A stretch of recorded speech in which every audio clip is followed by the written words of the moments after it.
seorang komandan dari anggota T4I telah menerima sogokan sekoper uang untuk melakukan sebuah aksi kejahatan yang bertujuan untuk membangun gedung mewah di daerah distrik 13. Gunawan sang komandan ini pun memerintahkan pasukannya untuk menjalankan aksi mereka malam ini juga. Di sisi lain terlihat karena tidak mempunyai SIM, kedua wanita ini sedang dimintai keterangan oleh polisi itu. Lalu tak lama datang agen T4I meminta para polisi untuk melepaskan kedua wanita itu. Setelah kedua wanita itu pergi, tak disangka ternyata agen T4I menghabisi para polisi itu. Lalu memasukkan para polisi itu beserta mobil patrolinya ke dalam mobil box. Tapi tak jauh dari tempat itu, ada beberapa bocah yang telah merekam aksi mereka.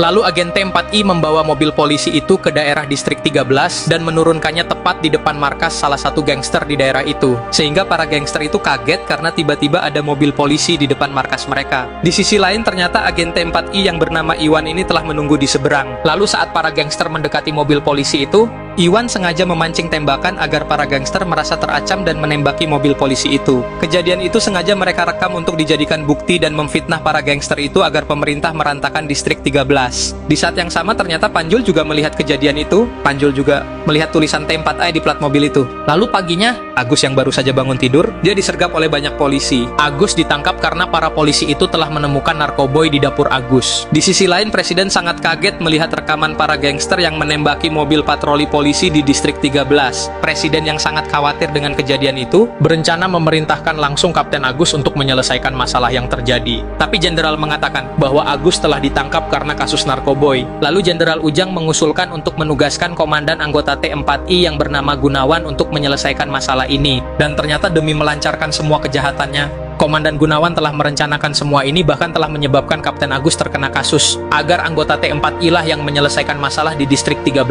Sehingga Komandan Gunawan dapat dengan mudah melancarkan kejahatannya tanpa gangguan siapapun.